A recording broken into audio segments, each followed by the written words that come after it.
هغه خدای په نامه چې وایي والصلح خیر. ستړي مه شئ، زه ناصر ریشا یم. د نړیوالو اړیکو په باره کې د ویډیوګانو د سلسلې اوومې برخې ته ښه راغلاست. دا ګړی زه په لندن کې د امپیریل وار میوزیم په مخ ته ولاړ یم. دا اوس ورغلی وم، دغه کتنه مې وکړله. خورا ډېر مواد خصوصا د اولې او دوهمې نړیوالې جګړې په اړه دلته موجود دي. دلته کسان راځي، سیلانیان خپل اولادونه راولي، زده کوونکي راځي او د جنګ د ورځو شپو او د هغه حالاتو د شرایطو څخه د نږدې څخه کتنه کوي او محسوسوي. خدای دې داسې ورځ زموږ په ګران هېواد افغانستان کې راولي چې جنګونه او ترخې خاطرې یوازې په سینو، کتابونو او موزیمونو کې بندیان وي. رابسم د دې برخې پر موضوع. په دې برخه کې زه تاسو ته د نړیوالو اړیکو پر تیوریګانو باندې خبرې کوم.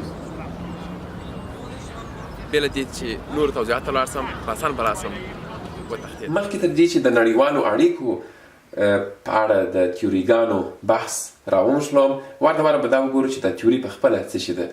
یو خو د تیوري لغت دی چې په معنی د نظریې یا مفکورې ده. هر څوک وایي چې وایي زه د فلانکي شي په اړه دا نظریه لرم یا داسې مفکوره لرم، دا خو هر څوک کولی شي. خو بله بیا علمي تیوري ده یا ساینټیفیکه تیوري ده، او د دغه علمي یا ساینټیفیکې تیوري دپاره ځینې مشخص مراتب دي یا ټاکلي پړاوونه دي چې هغه باید طی سي تر څو چې څوک یو علمي تیوري ترلاسه کړي.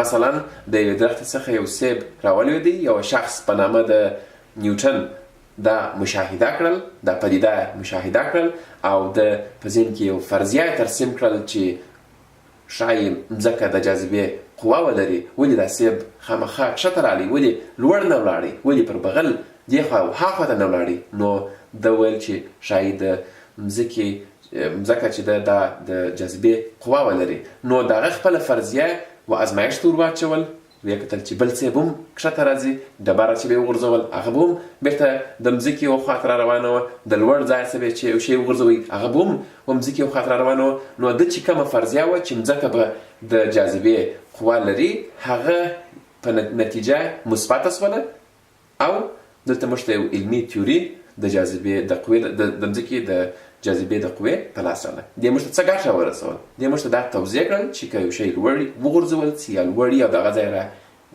را ایله سي مځکې یو خوا ته راځي. نو دا موږ ته دا جواب په لاس راکړي، د توضیح راکړل.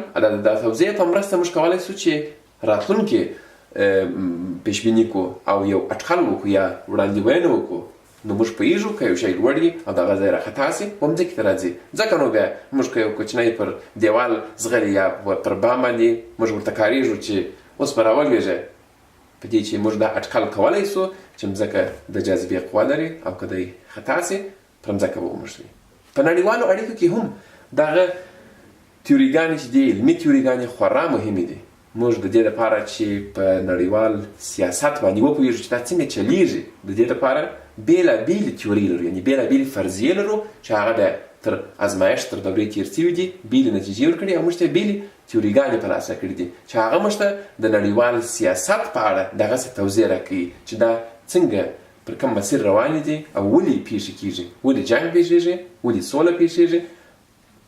بېلابېلې علمي تیوریګانې دي چې بېلابېل جوابونه راکړي دي. او نو د دې ګټه څه شته؟ د دې ګټه دا ده چې بیا هم موږ کولی سو چې د راتلونکي لپاره اټکل وکړو او وړاندوینه وکړو چې کله جنګ پېښېږي، کله سوله راتلی سي او څنګه راتلی سي.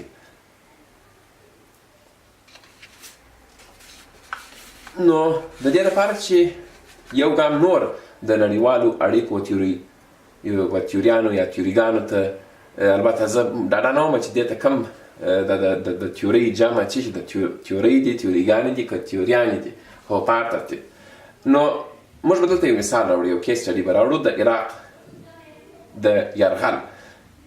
که پر عراق باندې امریکا او ملګرو یې حمله وکړل، عراق یې ونیو. ښه، اوس نو دې ته بېلابېلې تیوریګانې په بېلابېل توضیحات یې ورته وړاندې کړي دي.